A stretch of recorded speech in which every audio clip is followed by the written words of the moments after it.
सुबह के गर्मा गर्म चाय नाश्ते के साथ ये कहानी होती है शुरू। ये कहानी है कब की? तो ये कहानी है जब मैं गई थी चंडीगढ़। चंडीगढ़ घूमते घूमते कुछ 1 डेढ़ महीना लगाया और कुछ 1-2 हफ्ते के लिए मैं दिल्ली भी गई थी अपने घर। घर जैसी सुकून और शांति कहाँ मिलती है, वो सिर्फ अपने ही घर में मिल सकती है। आप सबका बहुत बहुत थैंक यू जिन्होंने भी मम्मी के लिए बेस्ट विशेस दी थी। मम्मी बिल्कुल ठीक है। आप गाजर का मुरब्बा देखो, गाजर ऐसे कट करके इसमें चीनी डाली है। ये क्या बन रहा है मम्मा? ये अचार आलू गाजर का अचार। आलू गाजर का अचार बन रहा है। अभी देखो, गाजर आलू के अचार के लिए हमने गाजर आलू रखे हैं कुकर में। मम्मी इसमें पानी किस हिसाब से है? पानी में थोड़ा सा ही डालना है, जिससे गल जाए। बस पानी जिससे- थोड़ा, मतलब ग्रेवी थोड़ा बनानी है हमें। अच्छा, ये ड्राई ड्राई बनने हैं तो इसमें ग्रेवी नहीं बननी। इसको मम्मी चढ़ाएंगी और ये फटाफट बन। इसमें गई लाल मिर्च, थोड़ी सी हल्दी और नमक। नमक कैसा, सब्जी जैसा डलना है इसमें? कम ही डलना है। सब्जी जैसा, मतलब जैसा नमक खाते हैं वैसा डलेगा। और इसमें गई थोड़ी सी मोटी सौंफ जो अचार वाली होती है। सौंफ थोड़ी अच्छी डाली है क्योंकि इसमें फ्रेश टेस्ट आता है सौंफ। कुछ घर की टेस्टी रेसिपीज के साथ आज का व्लॉग स्टार्ट करते हैं और साथ में आगे की कहानी भी बताती हूँ। ये बेसिकली खट्टा मीठा अचार बनता है, तो उसी हिसाब से जितनी खटास पसंद हो वैसे डालो। यार मम्मियों के हाथ के खाने का टेस्ट ना बिल्कुल अलग होता है, हो भी क्यों ना, इतने प्यार से जब बनाते हैं। अभी मीठे के लिए डालेंगे गुड़। आज मम्मी ने 3 चीज़ें बनाई थी। गाजर का मुरब्बा घर में ही, साथ में ये आलू गाजर का अचार, और उसके साथ मम्मी ने बनाई है कांजी जो आगे आपको दिखाती हूँ। 2 से 3 सीटी में ये रेडी हो जाएगा। आमचूर भी डाला ना, आमचूर से खटास से और चीनी से गलता कम नहीं थी। इसको हमने रखा है छोटी गैस पे, फुल फ्लेम। हाँ, ये देखो, इसमें थोड़ा सा पानी ज़्यादा हो गया तो पानी सुखा रही है। वैसे इसमें पानी हल्का सा कम नहीं रखो। और ये हमारी कांजी बन रही है। ये है इसकी फाइनल लुक। अभी गर्म है, ड्राई होने के बाद ना वो सूख, ठंडा होने के बाद थोड़ा पानी और ड्राई हो जाएगा इसका। सेमी थोड़ा वैसे रखना है। ये देखो, now you can enjoy it with पूरी। ये गाजर आलू का अचार पूरियों के साथ बहुत अच्छा लगता है। ये देखो, ये है गाजर का मुरब्बा। इसमें अभी 2-3 बॉइल्स और थोड़े अलग अलग टाइम पे आएंगे। जब ये ठंडा हो जाएगा, सेकंड टाइम बॉईल करेंगे, फिर ठंडा होगा, फिर थर्ड टाइम बॉईल करेंगे और फिर ये रेडी हो जाएगा खाने के लिए। यहाँ मैं पूरियाँ सर्व कर रही हूँ, मम्मी छान रही हैं पूरियाँ। और साथ में ये दिन था जो कि हमें निकलना था बैंगलोर के लिए, तो ये हमारा आखिरी दिन था आज घर पे। तो थोड़ा सा दिल भारी भी हो रहा था कि भैया अब वापसी बैंगलोर भी जाना है यहाँ से निकल के, बट क्या करें, जाएंगे नहीं तो वापसी आएंगे कैसे। और मम्मी और मेरी किचन में खड़े खड़े गप्पे चलती ही रहती हैं, जो कि आप देख रहे हो। आज जो 2 महीने के बाद मैं घर वापसी जाने वाली हूँ बैंगलोर, उसमें जो हाल होने वाला है वो आपको इस वीडियो में पता चलेगा। और कैसे आधे घंटे में मैंने वो पूरा घर मैनेज कर लिया जो कि 2 महीने से बंद था। नीचे आ चुकी थी कैब और बस टाइम हो ही चुका था निकलने का। और ये हमारा हो गया आलू गाजर का अचार रेडी। इस तरीके से लगता है, कुछ खट्टा मीठा अचार होता है, जैसे कि आप पेठा भी खाते होगे पूरियों के साथ, खट्टा मीठा पेठा, वैसे ही कुछ ये होता है, बट इसका टेस्ट बिल्कुल डिफरेंट होता है। बना के देखना अगर कभी नहीं बनाया। ये 3 रेसिपीज़ मुझे बहुत पसंद हैं। सर्दियों की रेसिपीज़ हैं, तो इसलिए इस बारी मैं जब सर्दियों में आई थी मैंने बोला था कि ये हमें खाना ही है। और इस बारी की मेरी फरमाइश थी सरसों का साग मक्की की रोटी, जो कि मम्मी ने दूसरे दिन ही बना दिया था और इतना टेस्टी था। पूरे दिन की फ़्लाइट के बाद 8 साढ़े 8 बजे करीब मैं पहुंच गई हूँ बैंगलोर अपने घर, जो कि आप देख ही रहे हो। और कुछ इस तरीके से मैं अपना घर पैक करके गई थी। तो इस वक्त 8:30 का टाइम हो रहा है। सबसे पहले पंखे साफ़ किए गए, ये लैडर लगा के, जो कि मेरे हस्बैंड ने किए हैं। बेड वगैरह मैं इसी तरीके से सब ढक के गई थी। प्लांट्स में सबसे पहले पानी डाल रही थी क्योंकि मुझे पता ही नहीं था। मैं बंद करके घर 10 दिन के लिए गई थी, लग मुझे 2 महीने गए। तो आप सोच सकते हो कि प्लांट्स का क्या ही हाल होगा, क्योंकि मैं 10 दिन के हिसाब से प्रिपरेशन करके गई थी। तो सबसे पहले मैं बस रूम की डस्टिंग कर रही हूँ। जाले वगैरह हैं तो उतार रही हूँ, वैसे जाले नहीं थे, बस मिट्टी थोड़ी सेटल हुई हुई थी, वही उतार रही हूँ। और ये सब का लिंक, जो भी मैं चीज़ें यूज़ कर रही हूँ, आपको डिस्क्रिप्शन बॉक्स में मिल जाएगा। तो आज आपके साथ शेयर करती हूँ ऐसे 15 plus 100% effective home making tips that will simplify your life. कैसे 30 मिनट्स में मैंने पूरा घर किया डीप क्लीन। आप हैरान हो जाओगे कि 2 महीने का बंद घर इन छोटी छोटी सी रूटीन हैबिट्स, डेली हैबिट्स से कैसे फटाफट मैनेज किया जा सकता है। बस यही कुछ ऐसी आदतें होती हैं जो हमें अपने में डालनी होती हैं, जिससे कि हमारा रोज़ का रूटीन भी अच्छा हो जाता है। वीकली रूटीन हो, मंथली रूटीन हो या डेली रूटीन हो आपका।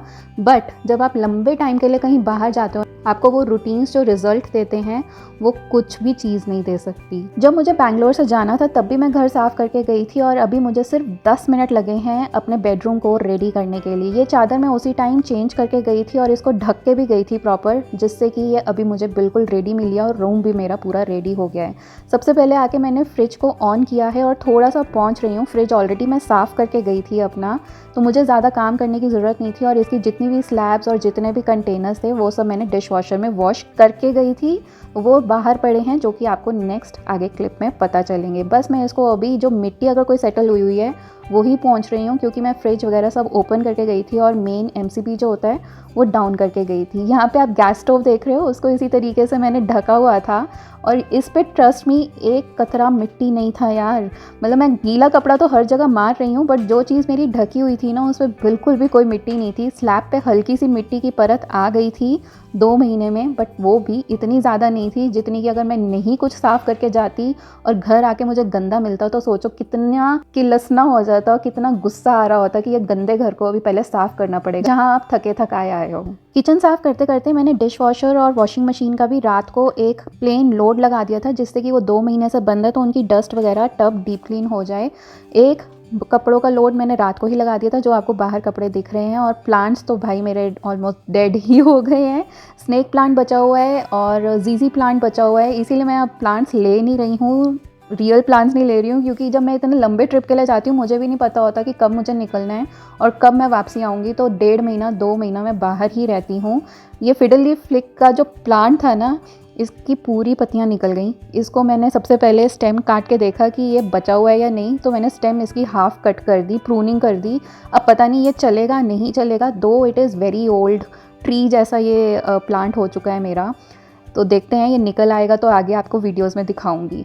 मैं सब चीज़ें ऑलमोस्ट ढक ढका के गई थी और साफ़ करके भी गई थी। अब मुझे बस जो थोड़ा सा एक डस्टिंग करनी है वो करनी है और साथ में अपने प्लांट्स का गंध संभालना है। जो सबसे बड़ा गंद था मेरे घर में इस प्लांट्स का गंद, क्योंकि उनकी ड्राई लीव्स हो गई थी, मिट्टी हो गई थी बहुत ज़्यादा।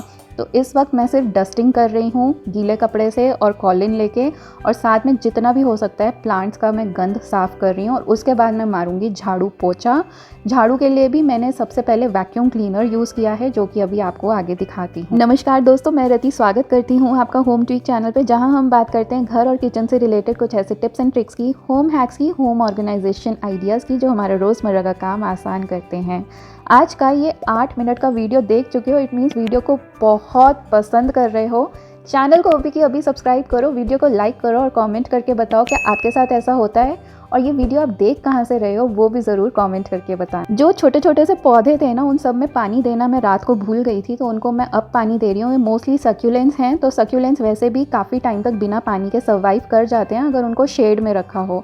इसीलिए मैंने मोस्टली प्लांट्स जो अपने घर में रखे हुए हैं वो मोस्टली आपको सक्यूलेंट्स मिलेंगे, या फिर जो हार्डी प्लांट्स होते हैं जिनको ज़्यादा केयर की ज़रूरत नहीं होती है, मनी प्लांट, जीजी plant, snake plant, rubber plant, इस तरीके के प्लांट्स या फिर छोटे छोटे सक्यूलेंट्स जो होते हैं वो आपको मेरे घर में मिलेंगे। तो ये ना जल्दी जल्दी डेड नहीं होते। मैं कोई फ्लावरिंग प्लांट्स अब अपने घर में नहीं रख रही हूँ। नेक्स्ट था मेरा लॉन्ड्री का रूटीन। लॉन्ड्री रूटीन जो था ना, इसने मेरी जान बचा ली यार। कम से कम भी 2 से 3 दिन में मेरी 7 से 8 बार लॉन्ड्री लगी है बैक टू बैक, क्योंकि इसमें विंटर के क्लोथिंग भी थे, इसमें नॉर्मल क्लोथिंग भी थे, इसमें चादरें जो मैं ढक के गई थी वो भी थी, और ऊपर से जो कवर्स लगे हुए थे वो भी थे, और साथ में जो गंदे कपड़े और निकल रहे थे वो भी थे। इतना लॉन्ड्री का लोड होता ही है। मैं प्रिपेयर्ड थी उसके लिए, क्योंकि मुझे अब आदत पड़ चुकी है कि जब मैं आती हूँ तो इस तरीके से लॉन्ड्री का लोड लगेगा ही लगेगा। और घर से जाने से पहले मैं पूरी लॉन्ड्री करके जाती हूँ। गंदी लॉन्ड्री छोड़ती नहीं हूँ कि घर आने के बाद करूँगी, बिल्कुल भी नहीं। घर आने के बाद वो लॉन्ड्री होती है जो अपने साथ गंदे कपड़े लेके आए हो। तो जिस तरीके से ये क्लॉथ ड्राइंग रैक खाली होती जा रही थी, कपड़े सूखते जा रहे थे, लॉन्ड्री का एक और लोड लगता जा रहा था। अब आया ये ग्लास डोर्स को साफ़ करने की बारी, और धूप यहाँ पे इतनी थी ना, एकदम ठंड से धूप में ट्रांजिशन में मेरी तबीयत भी ख़राब रही 1 हफ़्ता। बहुत हालत ख़राब हो गई थी, क्योंकि ठंड से एकदम गर्मी में पहुंच गए थे। कहाँ टेम्परेचर 4, 5, 6 डिग्री चल रहा है और कहाँ टेम्परेचर 34, 35 डिग्रीज़ है, तो आप सोच ही सकते हो। तो सबसे पहले इनको मैंने हाथ से साफ़ करने की बजाय, इन पे इतनी मिट्टी थी कि मैंने इनको धोना ही प्रेफरेबल समझा। और साथ में नीचे फर्श पे भी बालकनी में इतनी मिट्टी थी कि मैंने कहा अब धो ही देते हैं, धो डालो, लाइफ जिंगल आला हो जाएगी। घर को मैनेज करना कोई रॉकेट साइंस नहीं है, ना ही कोई सिरदर्द का काम है। चाहिए बस आपको कुछ 100% effective home making tips that will simplify your life. कुछ रूटीन्स, कुछ ऐसी हैबिट्स जो आपको चाहिए, जो कि आप रोज़मर्रा की ज़िंदगी में अप्लाई करते रहो, ताकि सारा काम एकदम से आपके सिर पे ना पड़े। तो ग्लास डोर्स को धोने के बाद इसी वाइपर से मैंने वाइप कर दिया था, कोई कपड़ा वगैरह नहीं लगाया था, और अंदर की साइड में कॉलिन डाल के एक माइक्रोफाइबर क्लॉथ से या किसी भी टिश्यू से साफ़ कर रही हूँ। ये देख रहे हो टिश्यू का हाल, ये अंदर का हाल है।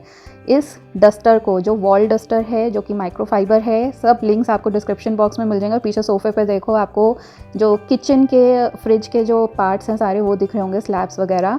तो ये सब मैं वॉश करके गई थी डिश वॉशर में, और इनको कवर भी करके गई थी, जो कि अभी मुझे लगाने हैं। तो मैं रूम के सारे जाले वगैरह उतार रही हूँ।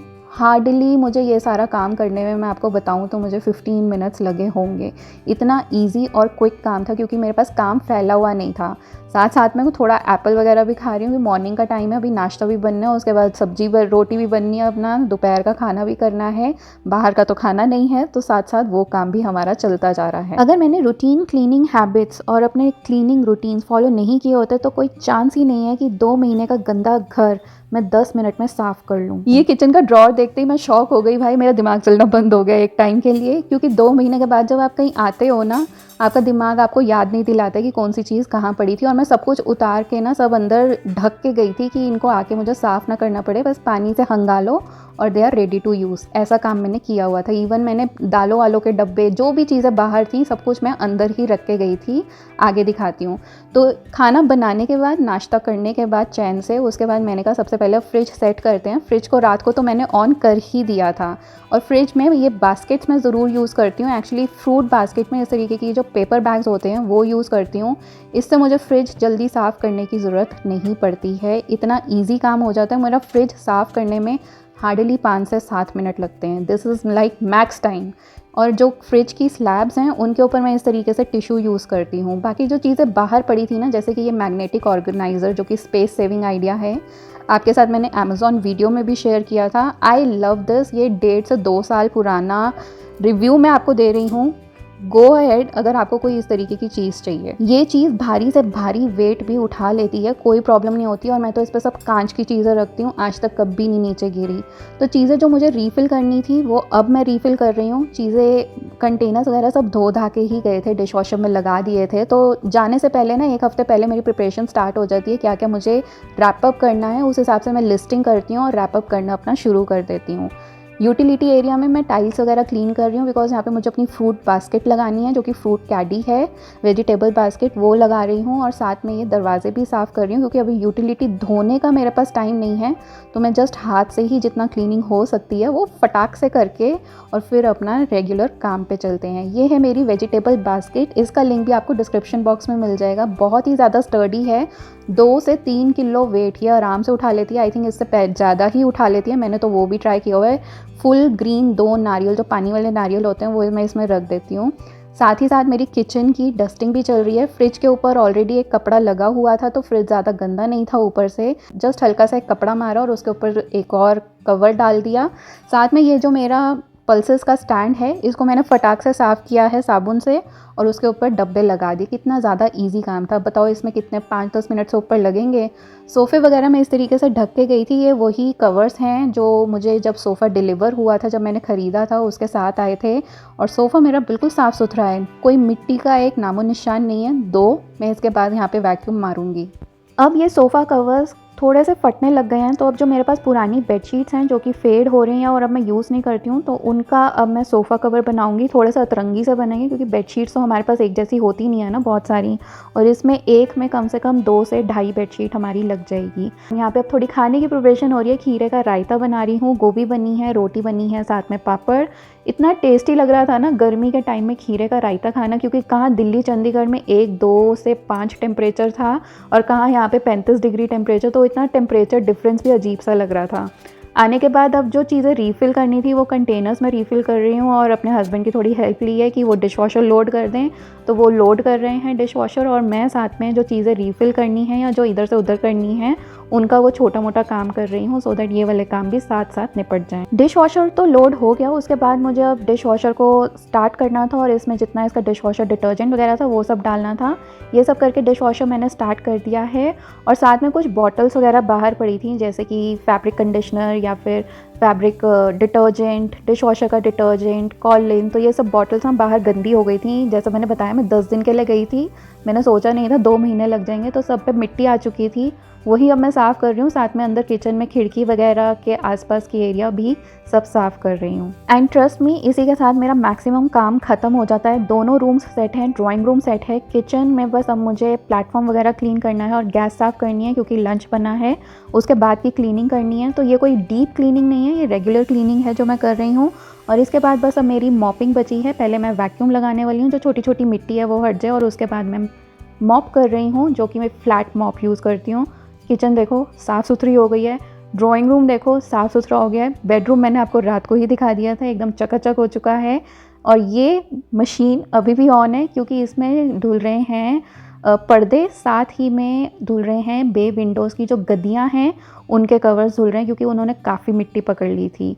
तो सब कुछ बस अब ये और बड़ी बड़ी चीज़ें धुल रही हैं। तो मशीन तो ऐसी थी ना भैया, 3 दिन मशीन का काम ही चलता रहा है, सूख रहे हैं धुल रहे हैं उतर रहे हैं, सूख रहे हैं धुल रहे हैं उतर रहे हैं।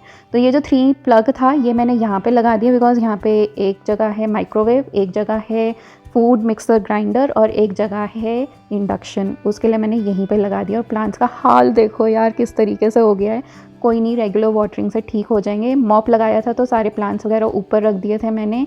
स्नेक प्लांट और जीजी प्लांट बहुत अच्छे से काम कर रहा है, रादर बढ़ ही गया है। और वैक्यूम क्लीनर को मैंने लगा दिया है चार्जिंग पे, बैटरी ख़त्म हो गई थी। ये एक फेरी लाइट है जो कि मुझे फोल्ड करके अंदर रखनी है क्योंकि ये गणेशा के टाइम से ही निकली पड़ी थी, अब इसको फोल्ड करके अंदर रखती हूँ। बालकनी वगैरह साफ़ हो चुकी है, फुट मैट वगैरह धो के मैंने बाहर रख दिए हैं। और मेरे सारे प्लांट्स बेचारे सूख गए हैं, एलोवेरा वगैरह तो ऐसा सूख के डंडी हो गया ना पानी देते देते अब ठीक हो जाएगा। बस अब आखिरी रह गया है पर्दे धुलना और इसके बाद हो गया है हमारा काम ख़त्म। थैंक गॉड, 2 महीने का काम मैंने एक दिन में कितनी ईजिली निपटा दी है। देखा, छोटी छोटी सी कुछ आदतें जो हमें कितना सुख देती हैं। तो बस अब रह गया है बे विंडोज़ क्लीन करना, उसी को मैं वैक्यूम कर रही हूँ क्योंकि यहाँ पे बड़ी छोटी छोटी सी अजीब सी मिट्टी हो गई थी। गद्दियाँ तो मैंने धोने डाल दी हैं, बट यहाँ पे ये रह गया था। और अब ये जो पर्दे हैं ना, इनको मैं सुखाने नहीं डालने वाली हूँ, डायरेक्टली ही इनको रॉड्स पे टांग दूँगी। ये पॉलिएस्टर के पर्दे हैं तो वहीं पड़े पड़े अपने आप सूख भी जाएंगे और अच्छी सी ठंडी ठंडी हवा कमरे में भी आती रहेगी क्योंकि यहाँ AC नहीं है। ये जो छोटे छोटे से काम होते हैं ना, इनके लिए एक मैंने छोटा सा टूल लिया है जो कि बहुत ज़्यादा हेल्पफुल है मेरे लिए। वो है ये छोटा सा पेचकस, मैग्नेटिक पेचकस है। इतना छोटू सा हैंड में आ जाता है ना, और कहीं पे भी जगह पे ये रखा जाता है। मैंने तो जगह एक डेडिकेट कर रखी है तो वहीं रखती हूँ, बट बहुत ज़्यादा हैंडी है। और ये अब बस मैं आखिरी डेकोरेशंस कर रही हूँ, जो कि ये भी सब मैं ढक के गई थी, उतार के गई थी, तो अब वो सब मैं उनकी जगह वापसी लगा रही हूँ।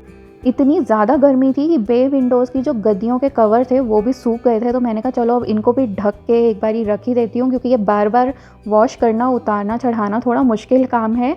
तो इनको सिंगल बेडशीट मेरे पास कुछ वाइट कलर की पड़ी थी, उन्हीं से नॉट लगा के कवर कर दिया है। इसका मैंने कोई स्पेशल कवर ना तो सिलवाया है और ना मैंने खुद से सिला है। तो मेरे पास जो बेडशीट सिंगल बेड की थी उन्हीं को इस तरीके से नॉट लगा के इन पे कवर लगा दिया है और इन्हीं को बे विंडोज़ पे डाल दिया है। काफ़ी अच्छी लग रही थी उस हिसाब से, एकदम न्यूट्रल सा कलर लग रहा था, वाइट कलर, जो कि थोड़ा कमरे को भी और खुला खुला वाइब दे रहा था। साथ ही में मैंने अपने बेडरूम में कुछ और चेंजेस भी करे हैं जो कि आगे वाली वीडियोस में आपको पता चलते रहेंगे। अगर आपने नोट किया तो मुझे ज़रूर बताना। और बस इसी के साथ मेरा घर का पूरा काम होता है ख़त्म। कुछ ऐसी रूटीन और आदतें थी मेरी जिनसे कि मेरा ये इतना बड़ा काम इतने छोटे में और इतनी जल्दी निपट गया। Always remember you are the power house of your house, और उस पावर को आपने बरकरार रखना है। यहाँ पे मैं अपने बेडरूम के पर्दे को कर रही हूँ ऑल्टर विदाउट एनी स्टिचिंग। सो ये वाला जो हैक है ये ऑलरेडी मैंने आपके साथ शेयर किया हुआ है इंस्टाग्राम पे। जहाँ पना तुसी ग्रेट हो, 91% लोगों ने मुझे सब्सक्राइब नहीं कर रखा है। ऐसे क्यों क्यों क्यों? सब्सक्राइब करो यार, मुझे भी मोटिवेशन दो। आपका सब्सक्रिप्शन है मेरा मोटिवेशन। लाइक ज़रूर करो और कमेंट करो।